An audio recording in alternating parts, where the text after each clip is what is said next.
الذين إن مكناهم في الأرض أقاموا الصلاة وآتوا الزكاة وأمروا بالمعروف ونهوا عن المنكر ولله عاقبة الأمور.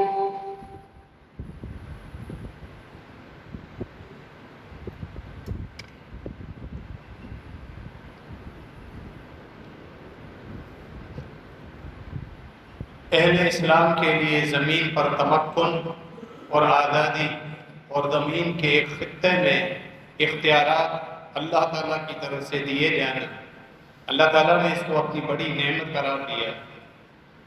پھر اللہ رب العالمین نے اس نعمت کے عطا کرنے کے بعد ذمہ داروں پر آنے والی جو پابندیاں ہیں ان کا بھی ذکر فرمایا۔ سورہ الحج کی ایک آیت مبارکہ آیت نمبر 117 آپ نے سنی، اللہ رب العالمین نے اسی چیز کا یہاں تذکرہ فرمایا۔ الذین ان مکناہم فی الارض، اللہ کے نیک بندے، اللہ سے ڈرنے والے، جنہیں اللہ کو راضی کرنے کی جستجو رہتی ہے، اپنی دنیاوی ذاتی مفادات کو پیچھے رکھ کر وہ ہر حال میں اپنے رب کو راضی کرنا چاہتے ہیں، رب کے دین کا غلبہ چاہتے ہیں، رب کی شرعی حدود نافذ کرنا چاہتے ہیں۔ اللہ رب العالمین نے ان کا ذکر فرمایا، الذین ان مکناہم فی الارض، کہ جب ہم انہیں زمین پر اختیارات دے دیتے ہیں تو یہ نماز قائم کرتے ہیں، زکوٰۃ ادا کرتے ہیں، وَأَمَرُوا بِالْمَعْرُوفِ، اور نیکی کا حکم دیتے ہیں، برائیوں سے روکتے رہتے ہیں، وَلِلَّهِ عَاقِبَةُ الْأُمُورِ، تمام معاملات کی انجام دہی، ان کا نتیجہ، یہ سب اللہ رب العالمین کی اختیارات میں، ہر معاملے کا نتیجہ یہ سب اللہ رب العالمین کے اختیار میں۔ اللہ جس سے چاہے جزوی طور پر، کلی طور پر، مستقل طور پر، عارضی طور پر زمین کے خطے میں اختیارات دے دے، اللہ جس سے چاہے جب چاہے وہ اختیارات واپس چھین لے۔ اللہ رب العالمین اس چیز پر قدرت رکھتا ہے۔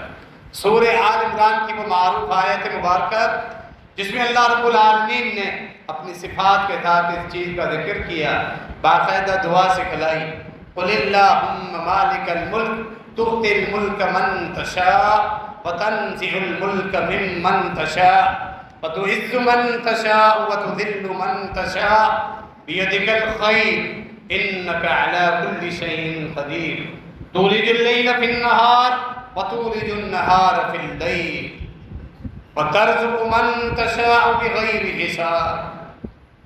سورہ آل عمران کی آیت میں اللہ رب العالمین نے فرمایا، آپ کہہ دیجئے، ہم میں سے ہر ایک کو اللہ رب العالمین نے اس دعا کے مانگنے کا حکم بھی دیا۔ اے مالک الملک، تمام کائنات پر مکمل اختیارات رکھنے والے مالک، تو اپنے اس کائنات میں سے جسے چاہے اختیارات دے دے اور جس سے چاہے اختیارات چھین لے، یہ سب اللہ رب العالمین کے ہاتھ میں۔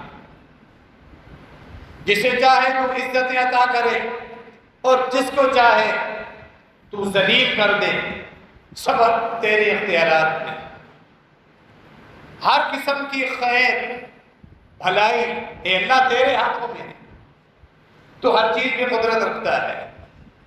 رات کے اندھیروں کو دن کے اجالے میں تبدیل کرنے والا اور پھر دن کی روشنی کو رات کی تاریک چادر میں لپیٹنے والا وہ اللہ رب العالمین، جس کا رزق چاہے تو گھٹا دے، جس کا رزق چاہے تو بڑھا دے، تیرے اختیارات، جس کو چاہے تو بے حساب روزی عطا کر دے، یہ سب تیرے اختیارات میں، سب تیرے فیصلے ہیں۔ نہ اس اللہ سے کوئی پوچھنے والا ہے، نہ اس اللہ پر کوئی اعتراض کرنے والا ہے، نہ اس اللہ کے فیصلوں کو کوئی چیلنج کرنے والا ہے، وہ رب العالمین۔ یہ اختیارات اللہ رب العالمین کی دی ہوئی نعمتوں میں سے یہ نعمت بر صغیر کے مسلمانوں کو علیحدہ رہنے کے لیے ایک خطہ زمین کا اللہ رب العالمین کی طرف سے سونپی گئی ایک بہت بڑی نعمت۔ وطن عزیز پاکستان، جس کا ترجمہ رہنے کی پاکیزہ جگہ ہے، رہنے کی پاکیزہ جگہ، بالکل وہی نام جب مسلمان مکہ المکرمہ سے ہجرت کر کے یثرب پہنچے۔ یثرب پہنچنے کے بعد اللہ کے نبی علیہ السلام بھی ہجرت کر کے وہاں پہنچے۔ یثرب کا نام تبدیل کر کے مدینہ طیبہ رکھا گیا، رہنے کی پاکیزہ جگہ۔ بالکل وہی مفہوم ہے جو پاکستان کا نام ہے۔ اللہ رب العالمین کی کروڑوں رحمتیں ہوں ان قائدین پر، اگر اللہ رب العالمین کی توحید ان کے سامنے تھی، اور ظاہر یہی ہے کہ جس توحید کو سامنے رکھ کے انہوں نے تحریک چلائی، تگودو کی، محنت کی، تصور پیش کرنے والے، نام رکھنے والے، وطن کا قومی ترانہ لکھنے والے، اور آزاد ملک کی حیثیت سے آزاد کرانے والے سارے قائدین پر، جن کے سامنے اس وقت یہ تھا پاکستان کا مطلب کیا؟ لا الہ الا اللہ، کلمہ توحید، جس میں بڑی برکت ہے۔ اللہ رب العالمین، ہم یہی سمجھتے ہیں یہ جو ایک اللہ رب العالمین کے ساتھ معاہدہ تھا، در حقیقت ایک دعا تھی، در حقیقت ایک نظر تھی۔ جس طرح انسان نظر مانتا ہے اللہ میرا فلاں کام ہو جائے، فلاں معاملہ میرا حل ہو جائے، میں اتنے نفلی روزے رکھوں گا، اتنا صدقہ کروں گا، اتنی نفلی رکعت ادا کروں گا، یہ نظر ہوتی ہے۔ گویا کہ تگودو کرنے والے، محنت کرنے والوں نے رب کے سامنے یہ نظر مانی تھی، اے اللہ تو اگر ہمیں یہ ملک عطا کر دے، آزاد ریاست انگریزوں کے قوانین سے نکل کر، ان کی غلامی سے نکل کر، اور یہودیوں کے ساتھ، ہندوؤں کے ساتھ جو ہم رہ رہے ہیں، ان کی رسومات، خرافات، خود پرستی، ان کی شرک اور ساری آلودگیوں سے علیحدہ ہو کر ہم جب اس خطے کے اختیارات حاصل کریں گے، تیرے ساتھ یہ معاہدہ ہے، یہ نظر ہے کہ وہاں کلمہ توحید لا الہ الا اللہ نافذ کریں گے۔ یہ در حقیقت ایک نظر تھی، معاہدہ تھا اللہ رب العالمین کے ساتھ۔ ان العہد کان مسئولا، تحریک چلانے والے، پھر بعد میں آنے والے ذمہ داران، حکمران، وزراء، مختلف ملک کے جو چلانے کا سسٹم ہے، وہاں پر آنے والے وزیر، اب تک جتنے بھی آ رہے ہیں، سب اللہ رب العالمین کے اس عہد اور پیمان کے پابند ہیں۔ رہنے والے عوام بھی جو آزادی کے ساتھ رہ رہے ہیں، جو اپنی مرضی اور اپنی منشا کے مطابق صبح کر کے اٹھتے ہیں، اپنی مرضی سے تعلیم حاصل کرتے ہیں، کاروبار کرتے ہیں، دوست و احباب کے ساتھ ملتے ہیں، رشتہ داروں کے ساتھ ملاقاتیں ہوتی ہیں، اپنے معاملات طے کرتے ہیں، اور پھر اپنی ضروریات پوری کرتے ہیں، رات کے وقت پرسکون نیند میں سو جاتے ہیں۔ ہر ایک رہنے والا فرد، مرد ہوں، خواتین ہوں، ہر ایک اللہ رب العالمین کے اس کیے ہوئے معاہدے کا پابند۔ ان العہد کان مسئولا، اللہ نے سورہ بنی اسرائیل میں فرمایا، اللہ سے جو تم نے معاہدے کیے ہیں، یا اللہ نے تم سے جو معاہدہ کیا ہے، جو عہد و پیمان لیے، قیامت کے دن اللہ رب العالمین اپنے ایک ایک اس عہد اور معاہدے کے بارے میں سوال کرے۔ ان العہد کان مسئولا، یہ وطن ابی، رہنے کی پاکیزہ جگہ جو اللہ تعالیٰ سے ہم نے یہ نظر مان کے حاصل کی، وہاں کلمہ توحید، دین اسلام، لا الہ الا اللہ، اس کے تقاضے، اللہ کی حکومت، اللہ کی شریعت، اللہ کے نازل کردہ احکامات، خاتم النبیین، آخری پیغمبر جناب محمد رسول اللہ صلی اللہ علیہ وسلم کا دین، ان کی شریعت، ان کی سنتوں کا نفاذ ہوگا، سب سے پوچھا جائے۔ اللہ رب العالمین قیامت کے دن ہم سب کا حساب آسان فرمائے۔ یہ محض ہر سال یہ دن جب آتا ہے 14 اگست، صرف ایک دن کے لیے جشن منانا اس معاہدے کی پاسداری نہیں کہلاتا۔ وہ جشن بھی کس طرح منایا جاتا ہے، ہم سب رہنے والے ہیں، ہلا گلا جو ہوتا ہے، جو شریعت کی خلاف ورزی کی جاتی ہے، مرد و زن کا جو اختلاف ہوتا ہے، لوگوں کو جو تکلیفیں پہنچائی جاتی ہیں، اللہ اور اس کے رسول صلی اللہ علیہ وسلم کی شریعت کے ساتھ جو کچھ ہم معاملہ کرتے ہیں یہ کوئی ڈھکی چھپی بات نہیں. گویا کہ اللہ رب العالمین کے اس معاہدے کو نہ صرف ہم توڑ رہے ہیں بلکہ اعلانیہ طور پر اللہ کے عذاب کو ہم للکار رہے ہیں، پکار رہے ہیں، بلا رہے ہیں. اللہ رب العالمین اس وطن کی حفاظت فرمائے، ذمہ داران عوام رہنے والے حکمران عطا فرمائے جو اس معاہدے کی پاسداری کی متعلق سنجیدہ ہو جائے، وہ پلٹ کے آ جائیں اللہ رب العالمین کے کلمہ توحید کی طرف، اللہ رب العالمین کے دین کی طرف. اس میں ذمہ داران صرف حکمران نہیں، ہم میں ہر ایک رہنے والا نوجوان، والدین، اولاد، شہری، سرکاری ملازم، کاروباری، تاجر، ہر ایک ذمہ دار ہے کہ وہ اس وطن کے متعلق کس قدر سنجیدہ ہے اور اللہ رب العالمین کے دین کے ساتھ کتنا اس کا تعلق. اللہ رب العالمین نے سورۃ الحج کی جو آیت میں نے پڑھی اس میں واضح طور پہ فرمایا جب ان کو زمین میں رہنے کی جگہ ملتی ہے، اختیارات مل جاتے ہیں، جو اللہ کی خاص نعمت نماز قائم کرتے ہیں. اس میں مراد صرف نماز پڑھنا ہے، صرف یہ مراد نہیں، بلکہ نماز کے جو سسٹم ہے وہ عوام کو اس سے آگاہی دیتے ہیں. حکمران بھی، عوام بھی سب وقت پر نماز ادا کرتے ہیں. اور اقامت صلاۃ میں یہ بھی ہے نماز سے روکنے والی جتنی چیزیں ہیں، رکاوٹیں ہیں، وہ ان کو ہٹاتے رہتے ہیں. ایسا نظام قائم کرتے ہیں لوگوں کے لیے نماز پڑھنا آسان ہو جائے. زکوٰۃ کا سسٹم، جن پر زکوٰۃ فرض ہے وہ ادا کریں، جو مستحقین ہیں ان کو تلاش کیا جائے اور پھر زکوٰۃ کا یہ سسٹم چلتا رہے.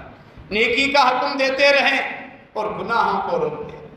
یہ نہیں ہونا چاہیے کہ الٹا وہی نیکیوں سے روکنے لگ جائیں اور گناہوں کی ترویج کرنے لگ جائیں، تو یہ الٹ معاملہ ہو جائے گا. اللہ جب چاہے یہ معاملہ واپس بھی چھیننے پر پوری قدرت رکھتا ہے. اللہ رب العالمین ہمارے حال پر رحم فرمائے. اللہ نے اسی لیے اس آیت کے آخر میں فرمایا وَلِلَّهِ عَاقِبَةُ الْأُمُورِ، تمام معاملات کی انجام دہی، اختیارات کا نتیجہ، رزلٹ اللہ رب العالمین کے اختیارات. اللہ جب چاہے تمہیں دے دے، جب چاہے واپس لے.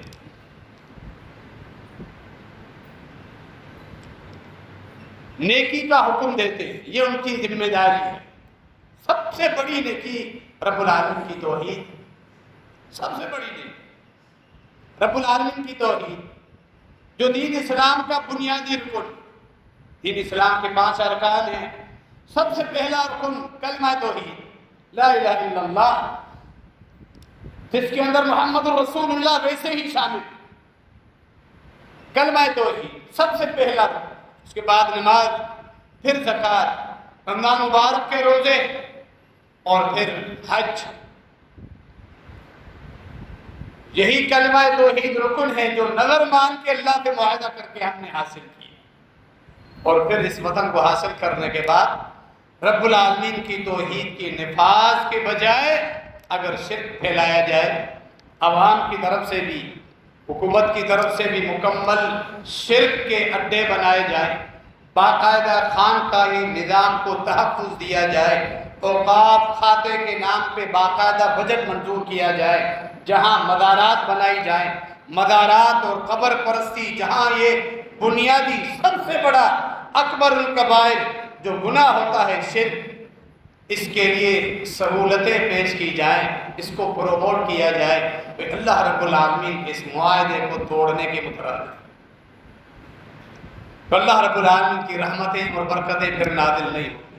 78 سالہ اس دور میں وطن دین حاصل کرنے کے بعد جس نہج میں وطن عزیز کے حالات بد امنی اور مہنگائی، بے سکونی، غیر اطمینانی کی کیفیت میں سے ہم گزر رہے ہیں، کہ وجہ اللہ رب العالمین کے اس معاہدے کو توڑنے کی وہ ہمیں سزا مل رہی ہے، سب کو، حکمرانوں کو بھی، عوام. نبی علیہ السلام نے سب سے پہلے جو معاملہ کیا وہ بتوں کو توڑنا تھا. مکہ فتح ہوا، مکہ فتح کرنے کے بعد سب سے پہلا عمل نبی مکرم خاتم النبیین جناب محمد رسول اللہ صلی اللہ علیہ وسلم کا یہی کہ عبداللہ کے اندر داخل ہوتے، عثمان بن ابی طلحہ کو بلاتے جو عبداللہ کی رکھوالی کرنے والے تھے، ذمہ دار تھے، چابیاں لیتے ہیں، دروازہ کھولتے ہیں، داخل ہوتے ہیں، 360 جو بت پڑے ہوئے ہیں ان کو اپنی چھڑی کے ساتھ اشارے دیتے ہوئے ہلاتے ہوئے گراتے جاتے ہیں۔ پھر بعد میں صحابہ کرام بھی آپ کی معاملت کر رہے ہیں۔ سب سے پہلا عمل بتوں کو توڑنا، شرک کی نحوست کو ختم کرنا، یہ نبی علیہ السلام بلکہ تمام انبیاء کی دعوت کا بنیادی رکن۔ اس کائنات کی تخلیق کا مقصد ہی رب العالمین کی توحید۔ وما خلقت الجن والانس الا ليعبدون، سورہ ذاریات۔ فرمایا میں نے تمام جنات اور انسانوں کو محض اس لیے پیدا کیا وہ میری بندگی کریں اور صرف میری بندگی کریں، یعنی اللہ کے ساتھ کسی کو وہ شریک نہ ٹھہرائیں۔ اس کائنات کی تخلیق کا مقصد یہی، ہر پیغمبر کی دعوت یہی، ان اعبدوا اللہ واجتنبوا الطاغوت۔ فرمایا ہر پیغمبر کی بنیادی دعوت یہی تھی، خاتم النبیین تک صلی اللہ علیہ وسلم، کہ وہ لوگوں کو رب العالمین کی توحید کی طرف بلاتے تھے۔ جب توحید نہیں ہے تو کچھ بھی اسلام کا نام ہو، خالی کھوکھلی نمازیں ہوں، اسلام کا لباس ہو، مساجد ہوں، اذانیں آتی ہوں، لوگ حج پر جاتے ہوں، بظاہر زکوٰۃ بھی ادا کرتے ہوں، رمضان مبارک میں لوگ روزے بھی رکھتے ہوں، وہاں دین آپ کو دکھائی دے، لیکن توحید نہ ہو، قبر پرستی، شرک کا یہ سسٹم پھیلا ہوا ہو، اللہ رب العالمین کی طرف سے رحمت نازل نہیں، یہ دینی ریاست اللہ رب العالمین قبول نہیں کرے۔ یہ اللہ کے معاہدوں کو ہم توڑ رہے ہیں۔ نبی علیہ السلام جب قافلہ روانہ کرتے تھے کسی کافر قوم کی طرف، یا خود جاتے تھے یا سریہ بھیجتے تھے، سریے کے امیر کو بلا کر پہلے خصوصی وصیتیں اور خصوصی احکامات جاری فرماتے تھے۔ فَلْيَكُنْ أَوَّلَ مَا تَدْعُوهُمْ إِلَيْهِ شَهَادَةُ أَن لَا إِلَٰهَ إِلَّا اللَّهُ۔ سب سے پہلے جا کر جو بنیادی دعوت تم نے دینی ہے ان کفار قوم کو، مشرکوں کو، کافروں کو رب العالمین کی توحید کی دعوت ہے۔ اگر وہ توحید تسلیم کر لیں، اس کے بعد انہیں بتائیے گا 5 وقت میں نماز 24 گھنٹوں میں، اور پھر مالدار لوگوں پر زکوٰۃ فرض ہے، اس کے بعد رمضان مبارک کے روزے اور پھر حج، یہ بنیادی تعلیمات ہوتی۔ نبی علیہ السلام جب بھی کسی علاقے میں جب تک کسی بت کی پرستش ہوتی تھی، نبی علیہ السلام بے چین رہتے تھے۔ احادیث اٹھا کر دیکھیں، آپ نے یمن کے ایک علاقے میں جہاں مسلمان آہستہ آہستہ پہنچ رہے تھے، نبی علیہ السلام کے صحابہ وہاں پہنچے، قبضہ کیا، اسلام نافذ کیا۔ کچھ علاقے رہتے تھے وہاں ایک یمن کا علاقہ بہت بڑا بت، حتیٰ کہ ان یمنیوں نے، مشرکوں نے کعبۃ اللہ کے مقابلے میں اسے کعبہ یمانی نام رکھ دیا۔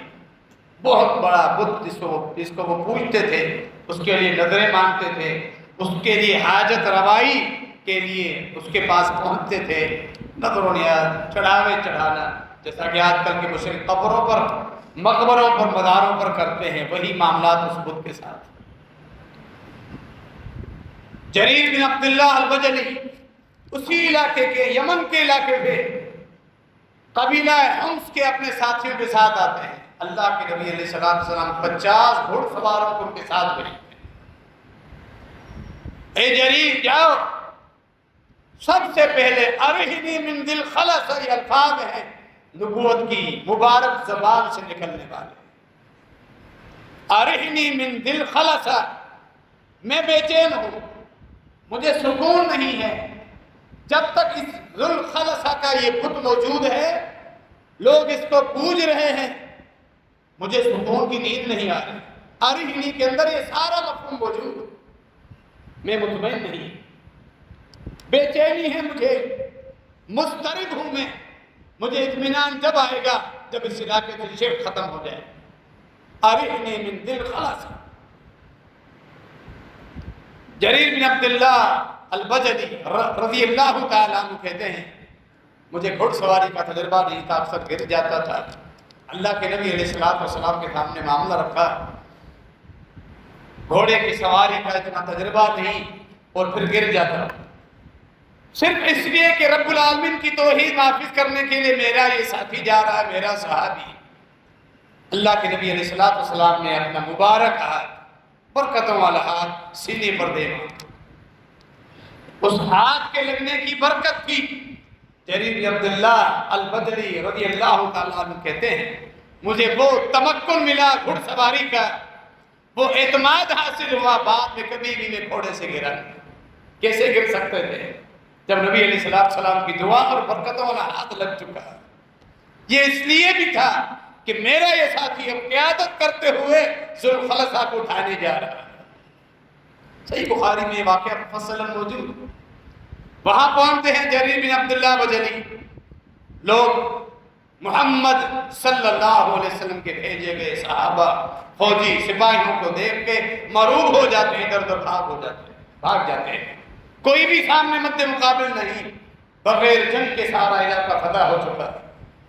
گدی نشین بت کی پوجا کرنے والے کروانے والے جن کا مقصد صرف لوگوں کا مال بٹورنا ہوتا ہے، غائب ہو گئے۔ کیسے ڈٹ کے مقابلہ کرتے ہیں؟ مشرک تو ہوتا ہی درپوک ہے۔ مشرک اور جہاد یہ دو متضاد چیزیں، شرک ہو، بت پرستی ہو، غیر اللہ میں امیدیں ہو، اور پھر جہاد اور لڑائی کے لیے موت کی آنکھوں سے آنکھیں ملا کر کھڑا ہو جائے، یہ ممکن ہی نہیں۔ اب دیکھیں ہمارے علاقے کے مشرکوں کی حالت، جاہلیت کی وجہ سے ان کا ڈر دیکھیں، حالت دیکھیں مشرکوں کہ اگر نئی مہنگی کروڑوں روپے میں بھی گاڑی خریدتا ہے تو ایک بچے کا جوتا جس کے تلوے میں مٹی اور غلاظت لگی ہوئی ہے وہ گاڑی کے اندر باندھ دیتا ہے، یہ جوتا میری گاڑی کو حادثہ سے بچائے گا۔ یہ ان کے عقیدوں کی حالت ہے۔ کروڑوں روپے خرچ کر کے بہترین بنگلہ اور گھر بناتا ہے، کالے رنگ کی ہنڈیا اس پر لگا دیتا ہے، کسی کے نظر بد نہ لگے۔ کالی بلی راستہ کاٹ کے جائے واپس چلا جائے گا، میرا کام ہی نہیں۔ اتنا ڈرپوک۔ الو ایک پرندہ ہے، وہ گھر پہ آ گیا، ڈر رہا ہے، تھر تھر کانپ رہا ہے، گھر کا کوئی فرد مر جائے۔ جب کسی کا وقت مقرر ہو تو تمہارے ڈرنے اور کانپنے سے الو پرندہ آئے یا نہ آئے، فرشتہ ہے تو ویسے ہی آئے گا، روح قبض کر کے چلا جائے۔ لیکن لوگوں کی حالت دیکھیں، کوئی پرانے سے پرانا درخت ہو، اس پر لوگ کچھ کپڑے رکھے جائے، لال پیلے ہرے رنگ کے کپڑے، وہ درخت اب سارے اختیارات کا مالک ہے، اس کے قریب سے گزرے گا، ہاتھ جوڑ کے کھڑا ہو جائے گا، یہ پرانا درخت ہے، بڑی پہنچی ہوئی سرکار۔ فوت شدہ قبر میں اپنے ہاتھوں سے مردوں کو دفناتے ہیں، بے بس ہے اپنے غسل اور تدفین کے لیے، اس کو دفنانے کے بعد اب اس قبر کے قریب جو درخت ہے، ایک پتا ایک ٹہنی کاٹنے سے ڈرتا ہے، لوگوں کو روکتا ہے، بھائی یہ فلاں بزرگ کی قبر ہے، یہاں کے درخت کی ایک ٹہنی بھی کاٹو گے تمہاری نسلیں برباد ہو۔ یہ مشرک کی حالت ہے۔ تو یہ جو جابر ہوتے ہیں گدی نشین، آج بھی جو مزاروں پر، ان مقبروں پر، ان بڑے آستانوں پر بیٹھے، کام ہی مال بٹورنا ہے، لوگوں کے دین پر ڈاکہ ڈالنا اور مال بٹورنا، کوئی سامنے نہیں ہے۔ آرام سے گئے، اس بت کو توڑا، پہلے اس کو جلایا اور وہ جل کے کالا ہو گیا، کوئلے نما ہو گیا، پھر ٹکڑے ٹکڑے اس کے کیے۔ یہ خوشخبری کا پیغام اللہ کے نبی علیہ السلام کی بات ہے۔ کیوں؟ حالانکہ فارغ ہو کے خود جا سکتے تھے، لیکن نہیں، نبی علیہ السلام نے فرمایا تھا میں بے چین ہوں تاکہ ہمارے پہنچنے میں 1 ہفتہ 10 دن مہینہ لگے، یہ خوشخبری پہلے پہنچے۔ قبیلہ حمز کے کچھ گھڑ سوار کو دوڑایا، مدینہ منورہ جلدی پہنچو، اور نبی علیہ السلام کو جا کر یہ خوشخبری دو کہ ذوالخلصہ کے بت کو ہم نے جلا کر راکھ کر دی۔ خوشخبری سنانے والے جب آئے، اللہ کے نبی صلی اللہ علیہ وسلم نے ان کو برکتوں کی دعا کی، اس قدر خوش تھے۔ اللہ کے نبی علیہ السلام نے برکت کی دعا 1 دفعہ نہیں 5 مرتبہ تکرار کے ساتھ دوہرا کر برکت کی دعا۔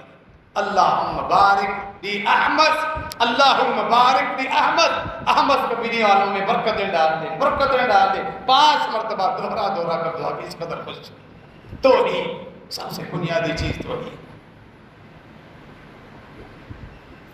افسوس یہی بنیادی چیز میں ہم ناکام ہیں۔ جب یہ دن آئے بجائے اس کے کہ ہم جشن منائیں، ذمہ داروں کو چاہیے کہ آپس میں مشاورت کریں، سر جوڑ کر بیٹھ جائیں۔ ملک کے حالات جو خراب ہو رہے ہیں، وجہ کیا ہے؟ وہاں دیندار طبقے، مدرسے کے علماء، طلباء اور دینی اسکالرز کو بھی بلایا جائے۔ یہ ہوتی ہے بات ملک کے ساتھ۔ وجوہات کیا؟ تو جب وجوہات سامنے لائی جائیں، سب سے پہلے صرف، اس کے بعد معیشت کا نظام، جو پورا معیشت کا پہیہ سود پہ چل رہا ہے، سود کے ٹریک پہ چل رہا ہے، جو اللہ اور کے رسول کے ساتھ جنگ، بار بار قرضے لیتے جاؤ انٹرنیشنل مالیاتی اداروں سے، اور پھر پوری قوم کو سود کے قرضے میں جپیٹتے جاؤ، جکڑتے جاؤ۔ خود حکمران ذمہ داران اپنی مرضی کی مراد حاصل کرتے رہیں، عیاشیاں کرتے رہیں، اور پھر قرضہ اتارنے کے بہانے بنا کر عوام کے اوپر، تجار کے اوپر، ملازمین کے اوپر ٹیکس بڑھاتے جاؤ۔ پھر اس سود کی نحوست حکمران بھی ہے اور پھر عوام۔ کچھ مجبور ہے، کچھ خوشی سے اپنے باقی پرسنل طور پہ بینک میں اسٹیٹ لائف انشورنس کی صورت میں جوا اور سود کے معاملات کرنے والے بھی عوام ہی ہوتے ہیں۔ اللہ من رحم ربی، سوائے چند کی تعداد میں لوگ بچے ہوں۔ یہ سب سسٹم وہاں جہاں شرک بھی ہو، سودی نظام، اللہ اور کے رسول کے ساتھ جنگ ہم کر رہے ہیں، پھر برکتیں کہاں سے ہیں؟ پھر کس چیز کی خوشی ہم منا رہے ہیں؟ یہ جشن محض ایک دھوکہ ہے جس میں بھی غیر شرعی معاملات ہوتے ہیں۔ میوزک، ساؤنڈ، موسیقی، ڈانس، رقص، عورتوں کا، نوجوان لڑکیوں کا، اسکولوں میں، اداروں میں اختلاط کے ساتھ مختلط کی ہوئی مجلس مرد و دھن، وہاں صاحب ڈانس کر رہے ہوں، یہ اسلام کی تعلیمات نہیں۔ اللہ رب العالمین کا خاص کرم ہے کہ اللہ رب العالمین نے پھر بھی اس ملک پر رحم کیا۔ اس کی وجہ وہی توحید ہے۔ پھر بھی کیوں کہ جزوی طور پر اس وقت سے اب تک اہل توحید کا ایک طبقہ ابھی تک موجود ہے جو لوگوں کو اس خانقاہی نظام سے روک کر رب العالمین کی توحید کی طرف بلا رہا ہے، جو لوگوں کو اس شرک سے روک رہا ہے۔ حقیقت یہی ہے، ان اہل توحید کی برکتوں کی وجہ سے اللہ رب العالمین نے اس ملک کے اوپر ہاتھ رکھا۔ اس پر اللہ رب العالمین قرآن کی آیات موجود، اللہ کے نبی علیہ السلام کی احادیث موجود۔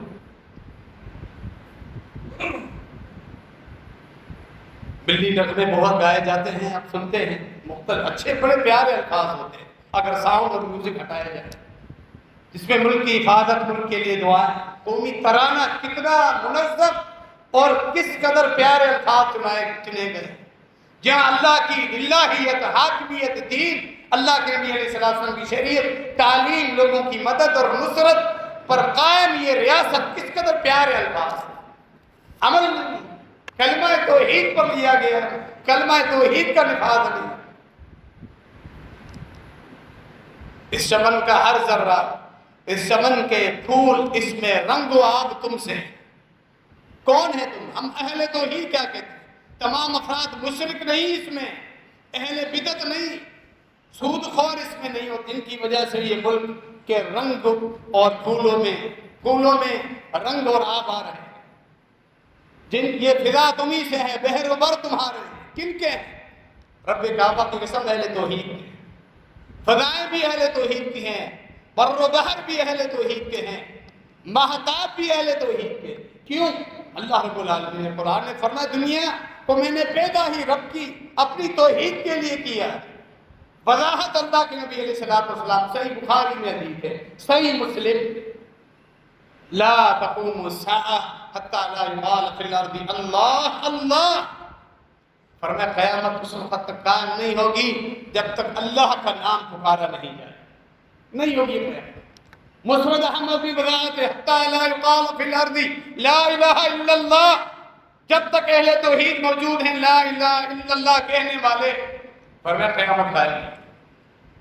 یہ ان کی برکت ہے جن کو تم گالیاں بکتے رہتے ہو، اولیاء کا گستاخ، نجدی، وہابی اور کئی القابات انگریزوں کے دور میں پیدا ہونے والے، قادیانی، جو منہ میں آئے بکتے ہو، خود قبروں پر پڑے ہوئے اللہ کے اختیارات کو تقسیم کر کے فوج شدگان کو اللہ کے نام رکھے ہوئے، داتا بھی اپنے قبر والے بنائے ہوئے، گنج بخش بھی، غریب نواز بھی، غوث اعظم بھی، یہ سارے نام دستگیر لجپال اللہ کے نام اٹھا کر تم نے فوج شدگان کو رکھ دیے، سارے دین کے ٹھیکیدار تم بن گئے۔ اس شرک سے روکنے والا ہی گستاخ جن کی وجہ سے اللہ نے اس ملک میں رحمتیں اور برکتیں رکھی ہوئی، نہ صرف یہ ملک بلکہ پوری دنیا رب العالمین نے اہل توحید کی وجہ سے رکھی۔ جب ایک بھی اہل توحید باقی نہیں رہے گا، اللہ رب العالمین کو اس کائنات کی کوئی ضرورت نہیں ہوگی۔ اسی حدیث کا مفہوم ہے، اللہ اسرافیل کو حکم دے گا، وہ سور میں پھونک دے، قیامت قائم ہو جائے۔ جب ایک بھی اہل توحید باقی نہیں بچے، سب پر یہ سورج ابھر رہا ہے، طلوع ہو رہا ہے، غروب ہو رہا ہے، یہ راتیں آ رہی ہیں، دن، موسموں کی تبدیلی، ہوائیں، جو زمین خزانے اگل رہی ہے سبزیوں پھلوں کی صورت میں، جو ہمارے کاروباری ترقی معاملات چل رہے ہیں، ہماری ضروریات پوری ہو رہی ہیں، سب اہل توحید کی برکت ہے۔ یہ اللہ کا قرآن ہے، اللہ کے نبی علیہ السلام کا فرمان کا شکر ادا کریں۔ اب بھی لوگوں کو اللہ کی توحید کی طرف بلانے والے موجود، کاش کہ ہم سنبھل جائیں، ہوشیار ہو جائیں۔ زیادہ زیادہ حکمرانوں کا تعلق جب دین کے ساتھ دیکھتے ہیں تو یہ ہے، جب عہدہ مل گیا، ایک مشہور بزرگ فوت شدہ کی قبر پہ آ کے چادر چڑھاتا ہے، یہی اس کا اسلام ہے، یہی اس کی دینداری۔ بس نہ ان کی زندگیوں میں نماز ہے، نہ توحید ہے، نہ قرآن ہے، نہ روزہ ہے، نہ دین کے باقی ارکان۔ ان کا لباس دیکھیں، ان کے چہرے دیکھیں، کوئی کہیں دور دور تک اسلام نظر آتا ہے، لیکن حکمران ایسے مسلط ہوتے ہیں جیسے عوام ہوتے۔ اس کا مطلب یہ نہیں کہ ہم عوام معصوم ہیں، اس کا مطلب ہے ہم مجموعی طور پر اس سزا کے مستحق ہیں، لائق ہیں۔ اللہ نے ایسے حکمران ہمارے اوپر مسلط کیے۔ اس دن کے منانے کے علاوہ جو 12 مہینے ہمارے گزرتے ہیں لوٹ کھسوٹ میں، ملاوٹ میں، دھوکہ دہی میں، اپنے پاکستانی مسلمان بھائیوں کو دھوکہ دے رہے ہوتے ہیں، ملاوٹ کر کے، 2 نمبری کر کے، جھوٹ بول کے، اور لوگوں کو تکلیفیں پہنچا کر وہاں وطن کی محبت کہاں چلی جاتی ہے۔ اس رشوت لینے والے حکمران، ملازم، کلرکس، مختلف ذمہ دار بیٹھے ہوئے، نیچے والا جو اگر چوکیدار پٹے والا ہے، ہر کوئی اپنے موقع کا فائدہ اٹھا کے اس ملک کو، لوگوں کے حقوق کو کھا رہا ہے۔ زکوٰۃ کا کسی علاقے میں چیئرمین بھی ہے، اس کی حالت دیکھے، کھا کھا کے موٹا سانڈ کیسے بن گیا، حرام کا مال کھا۔ دیکھ لو علاقے والے جو چیئرمین زکوٰۃ، اقربا غریب وہاں کہاں چلی جاتی ہے۔ اس وقت یہ 12 مہینے کہاں چلا جاتا ہے، پاکستان کی محبت کہاں چلی جاتی ہے۔ ایک دن حکمرانوں کی طرف سے بھی آ جاتے ہیں، کسی مجلس میں شریک ہو گئے، حق ادا کر یہ ایک دن منانا، اس کا تصور اسلام نے کہا۔ کچھ لوگوں نے ربیع الاول کے مہینے میں اللہ کے نبی علیہ السلام سے محبت کے نام پہ جو بدعت اور خرافات اور جو فضولیات کرتے ہیں، اہل توحید یہی کہتے ہیں کہ اللہ کے نبی علیہ السلام کی محبت ربیع الاول کی محتاج نہیں ہے۔ پوری زندگی ہمارے عقائد، ہماری عبادات، ہمارے معاملات نبی علیہ السلام کی سنت، اطاعت اور پیروی میں چلتے رہیں، اللہ اور اس کے رسول قیامت کے دن جبھی ہم سے راضی ہوں گے۔ محرم الحرام اور پھر اس کے نسبت سے اہل بیت کے ساتھ محبت کے نام پہ جو کچھ شرک، خرافات اور قرآن اور صحابہ کرام کے خلاف جو بکواسات کی جاتی ہے، اہل توحید اب بھی ہر وقت یہ اعلان کرتے ہیں اہل بیت کی محبت دلوں میں ہونی چاہیے، ان کے نقش قدم پہ چلے ہر وقت۔ صرف یہ چند دن مختص نہیں جن میں تم شرک، بدعات اور صحابہ کرام کے خلاف تبرہ کر کے تم جس چیز کا اظہار کرتے ہیں۔ اسی طرح اس جشن آزادی کے موقع پر جو کچھ لوگ خرافات کرتے ہیں، یہ وطن عزیز کے محبت کی علامت ہے۔ اہل حق کو دیکھیں، اہل حق کو دیکھیں، کب تمہیں تکلیف دیتے ہیں؟ اہل حق، اہل حدیث کو ہر کوئی تکلیف دیتا ہے۔ ربیع الاول میں تم جو راستے بند کر کے جو ہلا گلا کرتے ہو، پھر محرم میں، پھر اس کے بعد 40ویں کے نام پہ، چپ تاریخ کے نام پہ جو کچھ تم روڈ بلا کر دیتے ہو، اور پھر جشن آزادی کے موقع پہ پھر تم روڈ بلا کر دیتے ہو، یہ اسلام کی تعلیمات نہیں۔ اہل حق تمہیں پورے سال میں کب تکلیف دیتے ہیں؟ بتاؤ ان کا کوئی جشن، بتاؤ ان کا کوئی موقع ایسا تمہارے راستے بند کر دیں اور ہلا گلا مچاتے رہیں، شور و غل کرتے رہیں، تمہارے لیے جینا دشوار کر دیں؟ کبھی بھی نہیں، یہ ہمیشہ مظلوم رہے۔ ان کے تہوار وہی ہیں جو تمام مسلمانوں کے تہوار، رمضان مبارک، حج یہ ان کا تہوار ہے، آخری عشرہ اعتکاف کی صورت میں، عیدیں یہ ان کے تہوار ہیں، تو سب تم مناتے ہیں۔ تو ان مواقع پر اہل توحید کی حقانیت بھی ہمیں سمجھ میں آتی ہے۔ ایک طبقہ موجود ہے وطن عزیز میں، اسلام ہمیں نظر آتا ہے، الحمدللہ مساجد قائم، 5 وقت مساجد کی اذان آتی ہے، پورے علاقے میں مساجد کی گونج، مختلف مسالک والے اپنے اپنے اوقات میں اذانیں دیتے ہیں، لیکن اذان کی گونج آدھے پون گھنٹے تک چلتی رہی، یہ اسلام ہے۔ پھر دل کو کچھ ڈھارس بنتی ہے، کچھ سکون ملتا ہے۔ رمضان مبارک کے مہینے میں روزے رکھنے والے افراد موجود ہیں، اعتکاف کرنے والے، تراویح کا بڑھتا ہوا رش، حج کے مہینے میں حج کے فارم بھرانے والے، وہاں پہنچنے والے، زکوٰۃ ادا کرنے والے، انفرادی طور پر اللہ کا حق ادا کرنے والے موجود۔ جب تک یہ چیز قائم ہے، عقیدہ توحید ساتھ ہے، اللہ رب العالمین اس ملک کو چلاتا رہے گا۔ جہاں اللہ کی حکمت، اللہ کی منشا ہو، اللہ نے جہاں تک کام لینا ہو، وگرنہ نبی علیہ السلام کی پوری سیرت طیبہ کا ایک پہلو یہ بھی ہے، بطور حکمران آپ نے رعایا کے ساتھ کیا معاملہ رکھا۔ مدینہ منورہ میں صرف ایک دفعہ زوردار ایک دھماکے کی آواز سنائی گئی، لوگ پریشان ہو گئے، گھروں میں عورتیں بچے بے چین ہو گئے، ذمہ داران کچھ بڑے مرد حضرات باہر نکلے مدینہ منورہ، دیکھیں جائیں کیا معاملہ ہے، یہ دھماکے کی آواز آئی ہے، کوئی خطرے کی چیز تو نہیں۔ ابھی یہ مدینے کے باہر مشاورت کر رہے ہیں، صحیح بخاری کا یہ واقعہ ہے، دیکھتے ہیں ایک گھڑ سوار تیزی کے ساتھ گھوڑا دوڑاتا ہوا ہمارے قریب آ، جب وہ گھڑ سوار قریب آتا ہے دیکھتے ہیں خود اللہ کے نبی صلی اللہ علیہ وسلم، تلوار گردن مبارک میں لٹک رہی ہے، ایک سپہ سالار لیڈر، سپہ سالار اور جرنیل کی طرح گھوڑے کو دوڑاتے ہوئے اور تلوار لٹکائے ہوئے گھوڑے پر سوار ہو کر آ رہے۔ فرمایا لم تراؤ، جاؤ گھروں میں آرام سے سو جاؤ، ڈرنے کی کوئی ضرورت نہیں، میں خود دیکھ کر آیا ہوں، کوئی مسئلہ نہیں۔ بے شمار سیرت کا پہلو یہ بھی ہے، حکمرانوں کے لیے جو کچھ آپ نے اسباب چھوڑے، فوراً اپنی رعایا کے معاملات کی اصلاح کرنا، ان سے ڈر اور خوف ختم کرنا، تاکہ وہ سکون سے اپنی راتیں گزار سکیں۔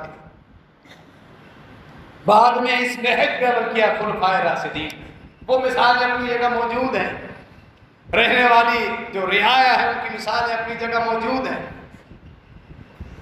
ہم سب پر واجب ہے اس وطن کی قدر کریں، ہر کوئی اپنے حصے کا حق ادا کرے، جائز اپنے معاملات رکھیں، اللہ کے حقوق ادا کرے، 5 وقت کی نماز، زکوٰۃ، اس سے بھی پہلے توحید کی اصلاح کرے، خانقاہی نظام، قبر پرستی والا، مردہ پرستی والا، اس سے لوگوں کو نکالیں، ان کے ساتھ خیر خواہی ہے۔ یہ شرک ایسی چیز ہے جو سب سے بڑی نحوست ہے، جو اس پہ فوت ہو گیا، اللہ رب العالمین نے فرمایا ان اللہ لا یغفر ان یشرک بہ ویغفر ما دون ذلک لمن یشاء، اللہ اس گناہ کو معاف نہیں کرے گا اس کے ساتھ کسی کو شریک ٹھہرایا جائے، یعنی جو یہ گناہ کرتے ہوئے مر جائے، توبہ کر لے، مرنے سے پہلے تو شرک بھی معاف، بڑے بڑے گناہ بھی معاف، لیکن توبہ کرنے سے کہ بغیر مر گیا، شرک لے کر آیا ہے، جنت کے دروازے بند، ہمیشہ جہنم میں رہے۔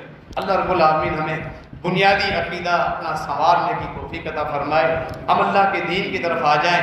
یہ جو دن آتے ہیں، مواقع آتے ہیں، رب کے ساتھ جڑنے کی ہمیں دعوت دیتے ہیں، وگرنہ اگر تبصرہ کیا جائے تو لمبا وقت درکار ہے۔ ایجوکیشن نظام دیکھیں، کورٹ کچہریوں کا، تھانوں کا نظام دیکھیں، اور جو کورٹ پہ بیٹھے ہوئے جج صاحب جو قاضی اور مفتی کی حیثیت رکھتے ہیں، ان کا لباس دیکھیں، ان کے چہرے دیکھیں، ان کی دینداری دیکھیں، نہ قرآن پڑھنا آتا ہے، نہ بنیادی احادیث کا علم ہے۔ یہ سارے لوگ ہمارے اوپر جو مسلط ہے، اللہ ان کی اصلاح کر دے، اللہ وطن عزیز کی حفاظت فرمائے۔ نیک حکمراں اللہ رب العالمین، ذمہ داران ہمیں اللہ رب العالمین عطا فرمائے، جو اس وطن میں اللہ کے دین کو نافذ کرنے کی خواہش رکھیں، اس پر عمل بھی کر کے دکھائیں۔ اللہ رب العالمین تا قیامت ہمارے اس وطن کی حفاظت کرے۔ بے راہ روی اور بد امنی، قتل و غارت گری وغیرہ جیسی جتنی بھی معاملات ہیں، اللہ تمام معاملات کو ہٹا دے۔ اللہ رب العالمین ہم سب کے معاملات درست فرما دے، ہمیں عافیت عطا فرمائے۔ آمین۔ وما علینا الا البلاغ۔